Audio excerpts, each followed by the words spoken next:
File I7-S3, the false anchor and the loop. Subject, shame, unworthiness, and the recurrence of the voice status. Active echo pattern, partially contained, filed during a regression in coherence. I entered the chamber at 3:09. The loop was playing again. Faint, familiar, as though it had been waiting for silence. It didn't shout, it suggested. That's how I knew it wasn't truth. It arrived like caution. It sounded like me. You always do this. Why haven't you healed yet?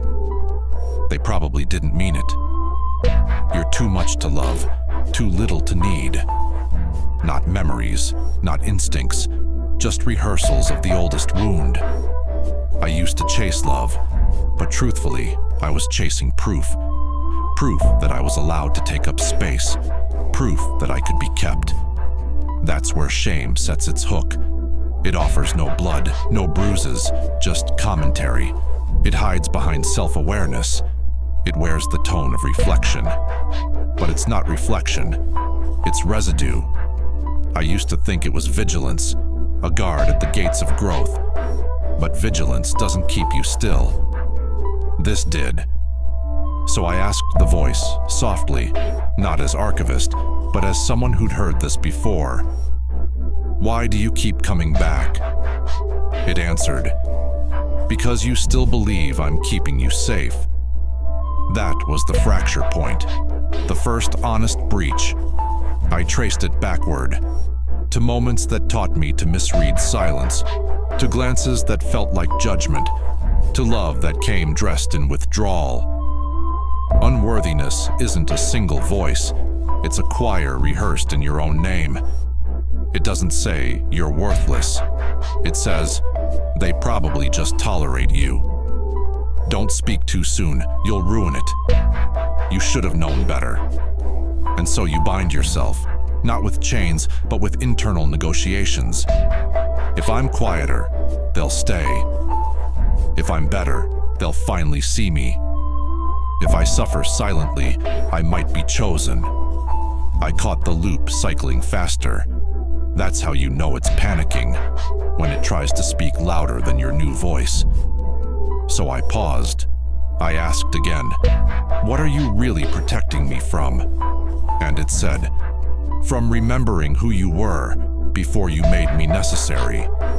That one hit the walls, bounced in the chamber, resonated. We don't build shame from scratch. We inherit it. Passed down through glances, through unmet needs, through praise that only came when we diminished ourselves. And then we call it truth because it feels earned. But this isn't truth. It's scaffolding, built in an emergency, meant to be temporary. And if you don't dismantle it, you'll build a life inside it and call it safety. I saw the voice then, not as villain, but as relic, a mechanism built to protect a child from a world that couldn't hold them fully. And here's what I realized. Shame isn't trying to hurt you. It's trying to preserve its origin.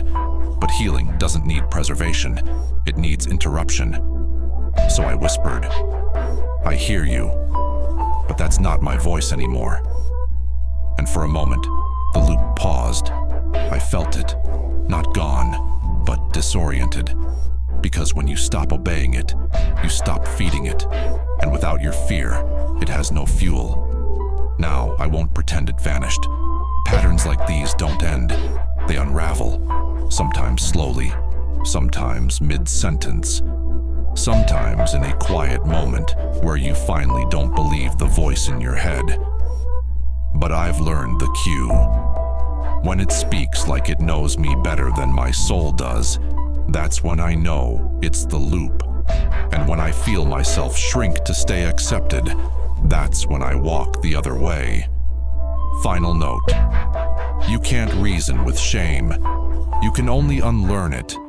Not through violence, but through remembering that worthiness was never missing, only buried.